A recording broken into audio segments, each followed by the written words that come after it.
A major energy provider is trying to completely restore its East Coast operations after a cyber attack derailed its fuel supply chain on Friday. Catherine Herridge is following this story. Catherine, is there a chance that gas prices could be impacted? I think a lot of people are concerned about that. Well, Anne-Marie, that could be a likelihood in the coming days. This was a ransomware attack. That means cyber criminals likely encrypted the data and then demanded money to unlock it. Colonial Pipeline has not said whether a ransom was paid. Meantime, the FBI and a private cybersecurity firm are working closely with the company to determine how the networks were compromised. Cyber attacks shuttered more than 5,000 miles of a pipeline that carries about 45% of fuel consumed on the East Coast after hackers breached Georgia-based Colonial Pipeline's computer system. Ransomware is a national security threat. Chris Krebs, the former director of Homeland Security's Cyber and Infrastructure Security Agency, says a criminal gang with links to Moscow is a leading suspect. Who or what was behind this attack on Colonial? There is a ransomware crew known as DarkSide. They use kind of a double tap technique of both locking up the networks and demanding ransom, but as well as exfiltrating or taking sensitive data out of the company. Colonial runs pipelines from Houston, Texas to Linden, New Jersey, transporting more than 100 million gallons of gasoline, diesel, jet fuel, and home heating oil every day. The company said Sunday some smaller lateral lines are now restored, but not the main lines. It also said it's taken additional precautionary measures to monitor and protect its pipeline. Of course, the next few days, that could start getting, you could see local stocks start running a little bit lower. Ransomware attacks are a growing problem for the U.S. The Homeland Security Secretary recently confirmed more than $350 million in ransom was paid last year, with small businesses especially hard hit. And the number of ransomware attacks spiked in 2020 by about 300%. Is enough being done to prevent these attacks? I don't think we've done enough of is signal very clearly with our partners in Europe and elsewhere to the nations like Russia that harbor these criminals and tell them that this will not stand any longer. Over the weekend, the Commerce Secretary told CBS News it's an all-hands-on-deck situation.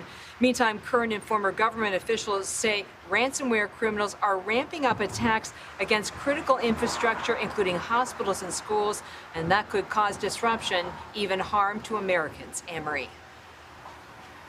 Catherine, it feels like now, every 3 months or so we hear about some group out of Russia. When I heard that something had happened and there was a connection with Russia, I thought, oh, it's got to be Cozy Bear. It's not Cozy Bear.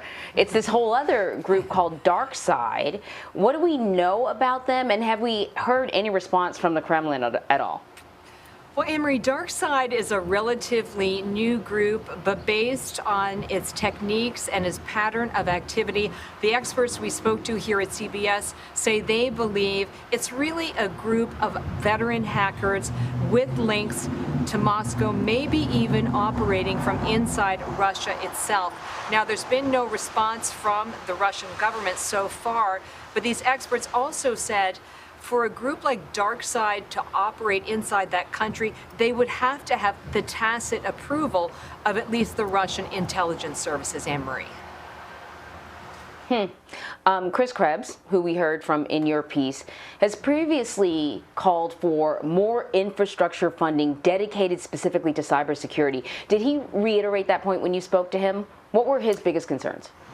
Well, he did. He said his main concern is really twofold. One, that individual companies, private companies, have to develop better defenses, but even more importantly, they have to really have a plan B. He said they have to have a plan where all their data is up in the cloud. So if they are the victim of a ransomware attack, in many respects, they can say, fine, take the data, because I've already got a backup in the cloud, and then have a plan to work quickly from that backup to get your systems up and running again. Anne-Marie.